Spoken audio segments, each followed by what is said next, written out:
Okay, this is going to be really different from what I normally do. I don't do in-depth videos, but Raya and the Last Dragon is so rich with unexplored storylines, and every time I think about it, I just go down a rabbit hole. I tried addressing some of these subjects in my rewrite, but I would just continuously keep getting off topic of my rewrite. So I had to scrap a lot of it, but I still wanted to talk about it, and that's when the idea of doing this video hit me. Truth is, there's other movies and shows that I want to dive into, and depending on how well this video does will depend on how often I do these deep dives. Just to make sure there's no confusion, this video is about the film and not my rewrite. I might sometimes refer to my rewrite just because I know that I previously talked about the subject. This is all very new to me and I don't even know if I'm doing it right, but I still want to try, so with that, let's dive into it.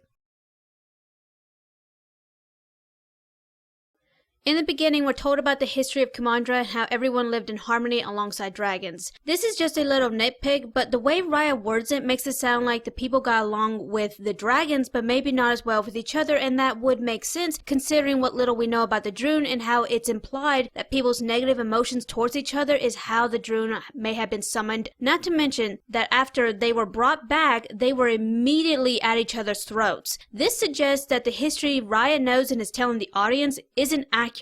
After the Droon are banished, this is what caught my attention, this depiction of the clans turning hostile towards each other. In the upper left corner is a group holding swords very similar to the sword Benja uses. Below them is a group holding weapons similar to Namari's swords. I'm aware that each clan have their own versions of these weapons, but none of them that I have seen are as curved as Benja's sword. There are these guards from Talon that looks to be holding either short swords or long daggers that are similarly curved, but they just don't have the length. I'm not a weapons expert, but this does suggest to me that this could be Heart's ancestors in the upper left-hand corner. After this, Raya explains that the desire to possess the dragon gem is what caused Kumandra to be divided into 5 separate nations and that the dragon gem had to be hidden away. The thing is, if something so important as the dragon gem needed to be hidden away, I would think that it would have been taken to a different location than where I believe it was originally discovered. In the film, it's revealed that where the gem was being kept was the same place where the dragons had their last stand, and essentially where the gem was ultimately found afterwards. Again, this is just little nitpicks from me that I'm noticing through multiple rewatches.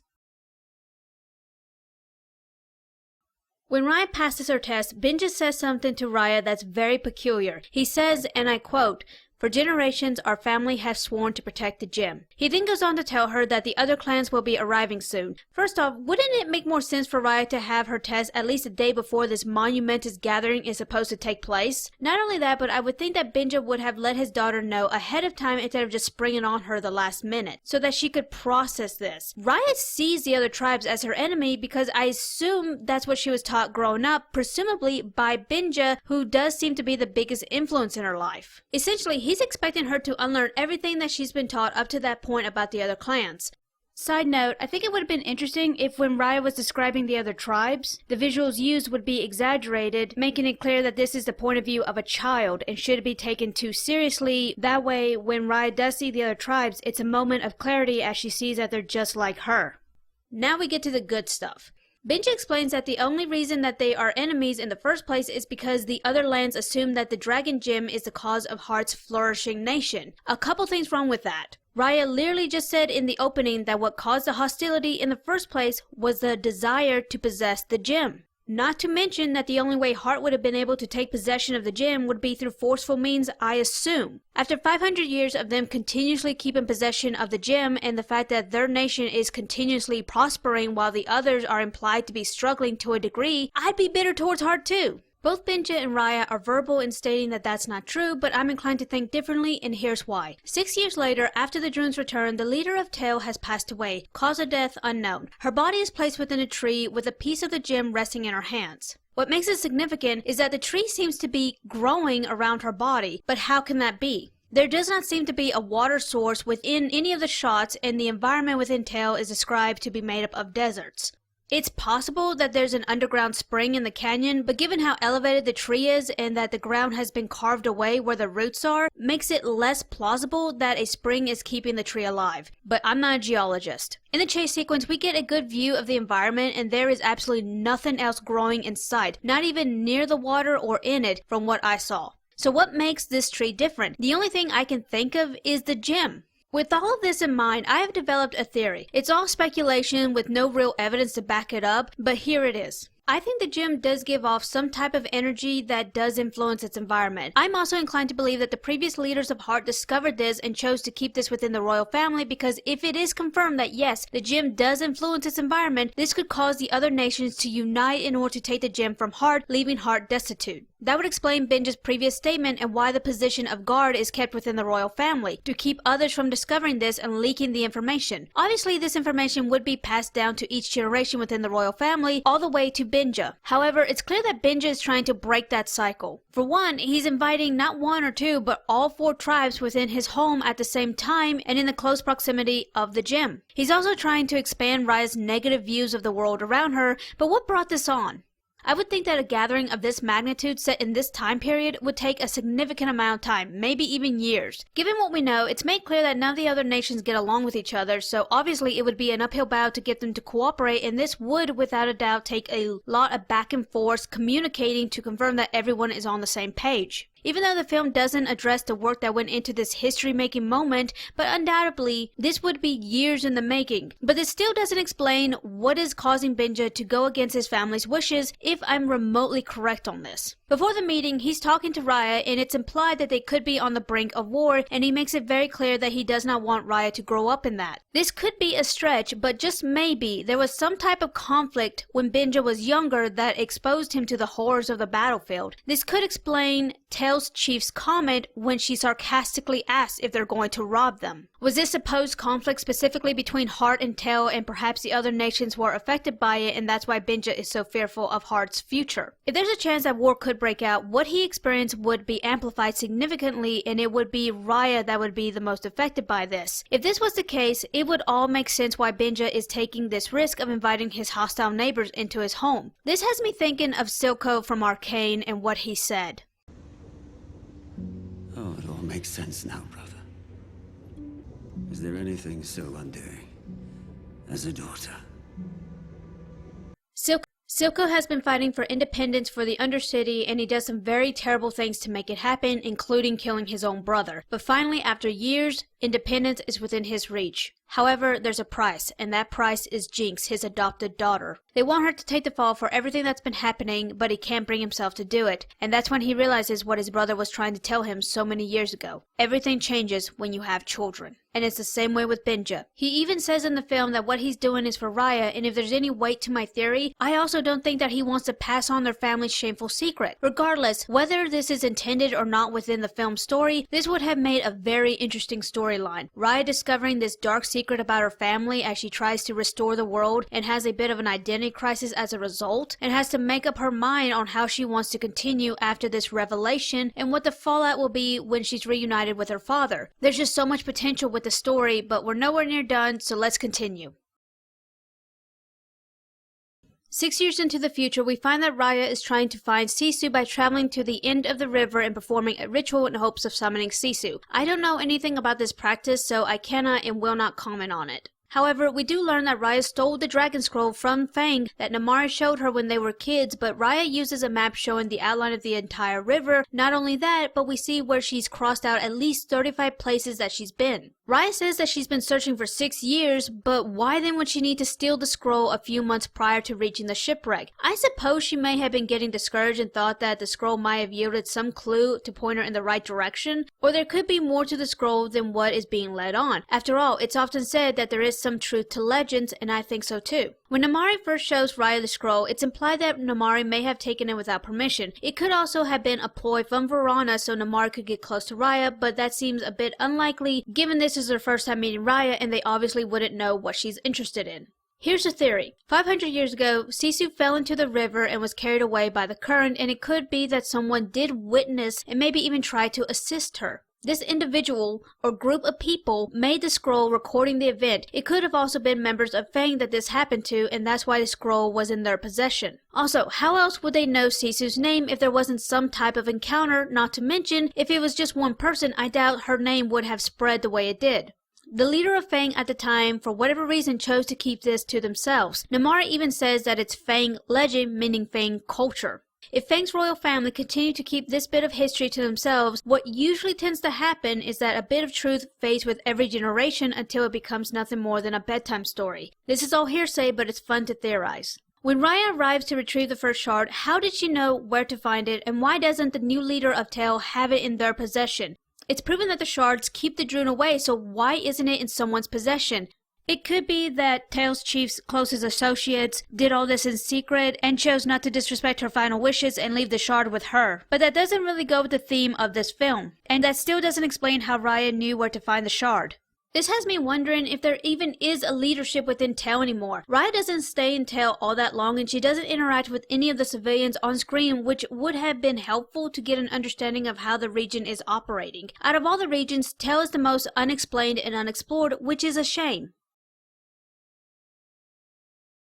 Talon gives me mixed signals. It's implied in the beginning that Talon could be struggling along with the other nations, and yet when Raya arrives in Talon, it's very busy and seems to be doing well for itself. Either Deng Hai was an incompetent leader, and that actually could very well be the case, given that someone significantly older than him was able to dethrone him, and it didn't seem like anyone really opposed it either. Also, Chaya the flower guy said something very curious. He states that Deng Hua is the most vicious chief Talon has ever seen. This has me wondering if perhaps what really is undermining Talon's growth and prosperity is their leaders. Despite Deng Hua's immoral actions in keeping her people in line, Talon does seem to be doing well under her leadership, but again, we don't really know how long she's been in charge. I'm also not sure if the civilians are aware of the change in leadership. When Deng Hua is first introduced, she immediately diffuses the situation with Sisu, but no one bows to her. It could be that they're comfortable around her, but I really don't think that's the case at all. But at the same time, they don't demand that the old woman pay for Sisu's debt either. Not to mention, she has already had a significant amount of people turn to stone.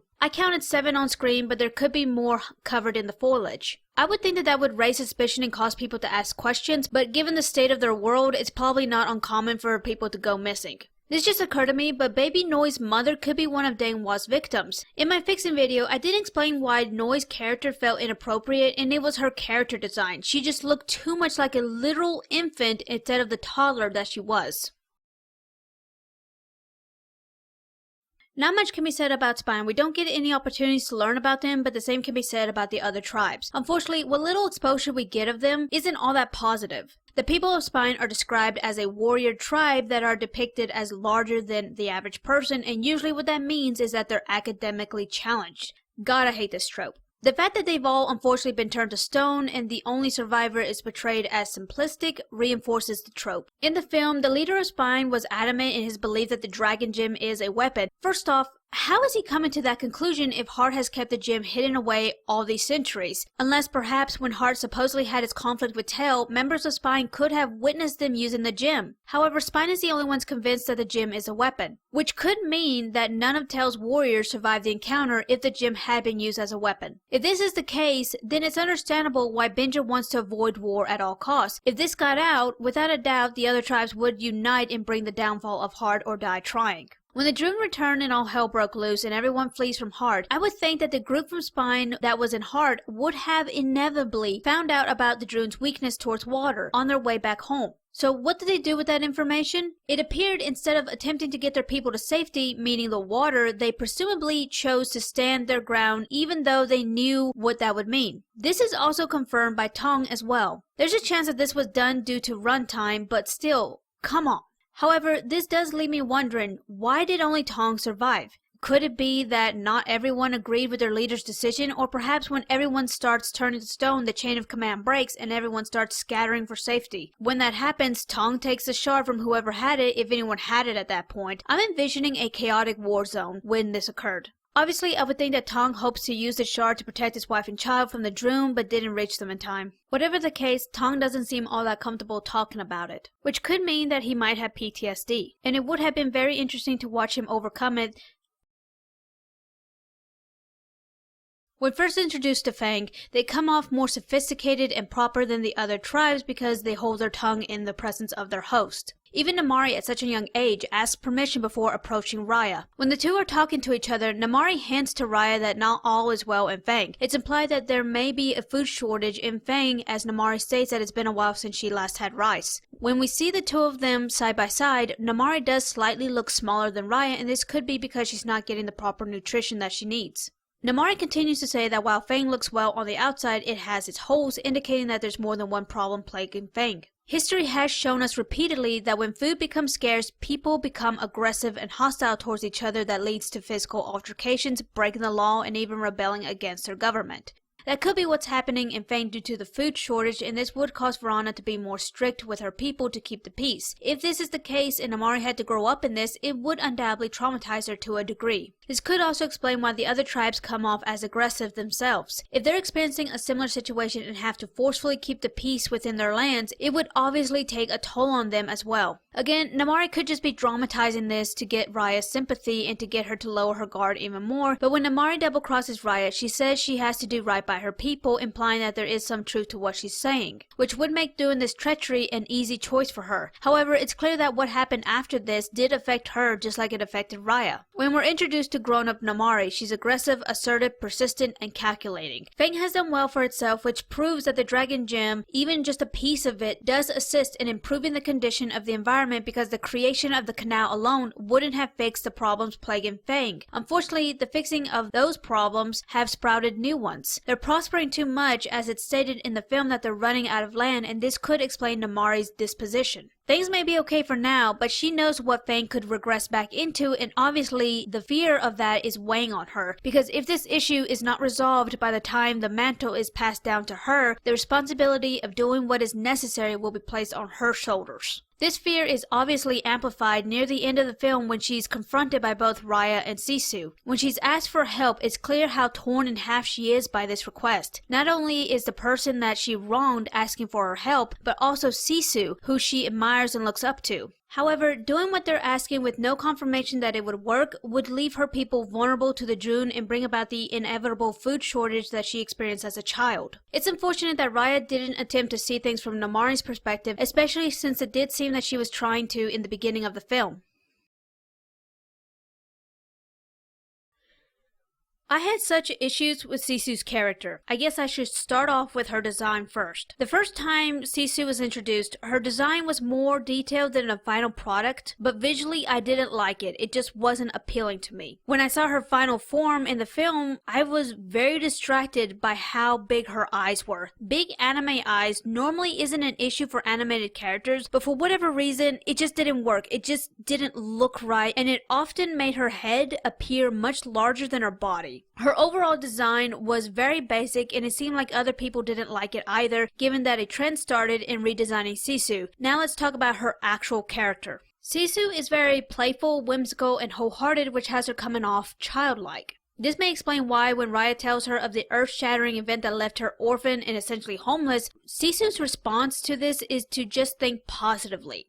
Sisu doesn't seem to grasp how traumatic that event would have been for Raya as a child. She keeps insisting that presenting gifts to the chiefs will show good faith on their part and will more or less be enough to get them to cooperate. What Sisu doesn't seem to understand or even attempt to is that she's asking Raya to bring gifts to the very same chiefs that turned her world upside down. There's this short line that Sisu says that I want to quote. "Being people is hard. You have small heads, no tails, you like to get what you want, like the Talon Chief." This comes off as if Sisu's looking down on humans, maybe even slightly insulting them. If this is the case, this could be why Sisu doesn't seem to be making an effort in seeing things from Rai's perspective and why she thinks her way is better, which it isn't, and let me explain. Every time Sisu comes in contact with one of the fragmented pieces of the Dragon Gem, she inherits one of her siblings' powers. This raises so many questions. First off, is there some kind of hierarchy amongst the dragons? If so, could Sisu be part of the higher ranked dragons because all the powers seem to be coming from her relatives? She doesn't talk about any of the other dragons or their powers, so this leaves me assuming that it's only within her bloodline, which leads me to speculate that Sisu could possibly be from a royal bloodline herself. That's another thing. How did Sisu's family manage to survive the longest out of all the other dragons? Did the other dragons willingly sacrifice themselves to make sure that they lived because of their royal lineage, or possibly because of their powers? Did their powers give them an advantage to outlast the other dragons? And this is where our problem lies. Sisu takes Raya back to heart and reveals what happened 500 years ago. And what she says next confirms that she really isn't considering Raya's experience at all. I quote, "I don't know why they chose me. It could have been any of us. All I know is that I trusted them and they trusted me." Of course they trusted her. She was their sister, and obviously Sisu trusted her older brother. The trust that Sisu has been preaching throughout this entire film is based on the trust that she had with her siblings that she grew up with. Blood-related trust. She keeps urging Raya to trust strangers, specifically the same people that she had a very negative first encounter with. However, to Sisu's credit, she does practice what she preaches and does blindly trust strangers that unfortunately gets her into trouble. This hints that she could have very well lived a sheltered life, similar to Raya in the beginning of the film.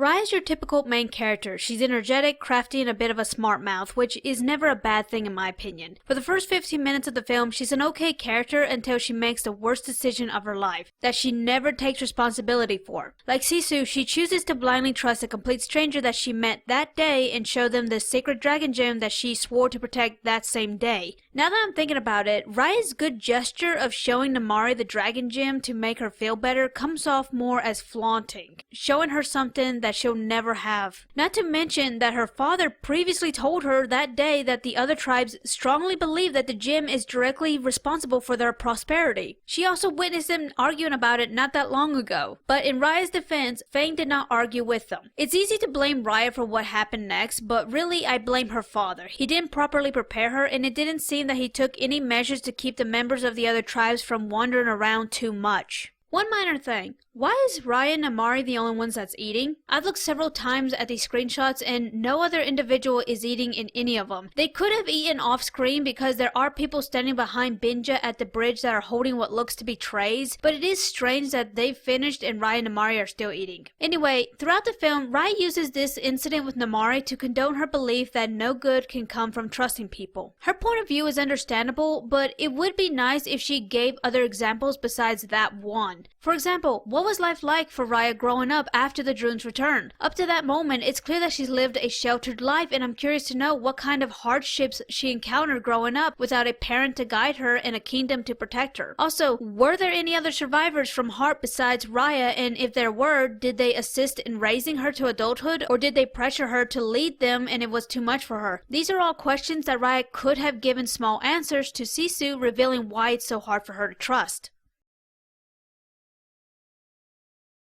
When it came to the conclusion of the conflict in the film, it never sat right with me, and now I think I understand why. In my rewrite, I noticed that I was kind of picking on Raya a little, and when writing the script for this video, I noticed that I was doing it again, and that's when it hit me. The main issue that I had with this film was accountability. None of the characters take responsibility for the part they played in damaging their world. Instead, they all use Fang as a scapegoat to avoid accountability. They all point the finger, blaming Fang, and while they did start the events that led to their dire situation, each other member of the other tribe literally had a hand in breaking the gem. Not to mention, Raya was the one who ultimately kick-started the events. It's understandable that the children wouldn't know any better, they're just repeating what their parents have probably said. But why does Tong, the only real grown-up in the group, agree with what is clearly not the full truth? The fact that each leader came home with a piece of the gem would suggest to the adults that Fang may not be entirely at fault. However, if their lives had improved due to this, then it's understandable why everyone would turn the other cheek. Also, it can be easier to blame people outside their community for the loss of their loved ones, instead of questioning those within their community. To Fang's credibility, they do own up to their part in the events, and truthfully, they're the only ones. They admit that they didn't mean for things to spiral the way they did, but they're clearly not sorry for it, because Verona addresses that having the Dragon Gem has improved their lives, which only continues to validate that Heart was indeed hoarding the Dragon Gem. However, the biggest offender of redirecting blame is Raya. She blames everyone else, specifically Namari. Even when she retells the events, never does she take a moment to consider that if she hadn't shown Namari the Dragon Gem, would this still have happened? It's hard to admit when you're wrong, especially when you're a child, because it's a parent's job to teach the child what they're doing wrong and why it's wrong, but Raya was old enough that she should have known better.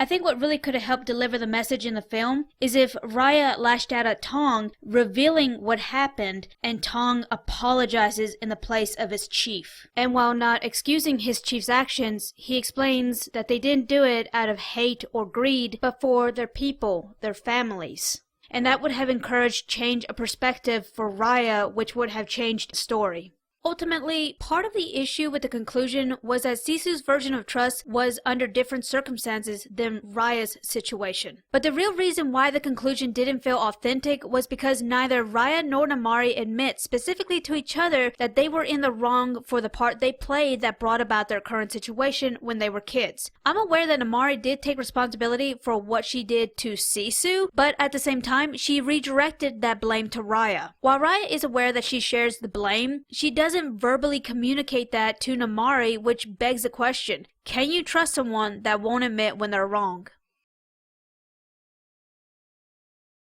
The world and scenery of Kumandra is so beautiful and breathtaking that it feels like another character. And it's a damn shame that it wasn't even slightly explored or utilized. There's no doubt that this world was created with love and care, but none of that means anything if it's not presented well and used efficiently. Never in the film do any of the characters interact with the environment or even address it. They don't use the foliage to help identify what part of Kumandra they're in. They don't pick any of the food that would be growing wild, or use any of the plants when one of them gets hurt. The thing is, one's environment plays a part in cultural identity, and for a film that claims to be representing a specific community, their culture doesn't seem to play a part in the story, but is just used as background noise, which is an extreme disservice to those whose culture was used. It's safe to say that Disney bit off more than they could chew with Raya and the Last Dragon. Southeast Asia is made up of various different cultures, and Disney very ignorantly tried to cram all that in a single film under 2 hours. Let's look at another one of Disney's films that was created to represent a specific community, Coco. Set in Mexico, the story focuses on young Miguel who aspires to be a musician despite his family's protest.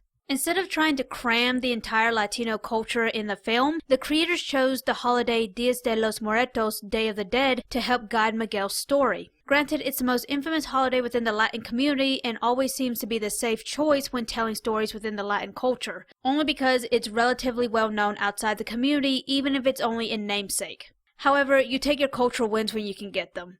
We are introduced to this piece of Miguel's culture in the first act, and throughout the film, the significance of the holiday is expanded upon, and by the end of the film, Miguel learns the importance of that part of his culture. I'm aware that the circumstances between the two films are significantly different, but I still think it's worth pointing out. Many have stated and argued that Raya's story would have greatly benefited had it been made into a series to begin with, and I'm inclined to agree. Even if it was only a mini-series, that extra time would have greatly benefited the story, the characters, and the world building. I know that the demands and expectations in Disney are insane, but I still do hold the creators accountable. I don't know how the creation of this world came to be, but at some point, there's no doubt that the creators became aware that the world they created expanded beyond the film's runtime. And instead of taking a step back and weighing their options, they instead just continued to compress and condense it all into a 2-hour film, which is truly a waste of such a beautiful film. I get how some people might perceive this video as me criticizing and bashing the film, but honestly, spending so much time on this film and exploring the narrative like I have has caused me to establish a newfound love for it. This isn't Disney's best film, and it's nowhere near my favorite Disney film, but I think it's one of their most creatively ambitious films that they've done in a while. I hope Disney learns from this, but you never know with them. Whatever fate befalls this film, always give it a watch before criticizing. Thanks for watching, and like and subscribe.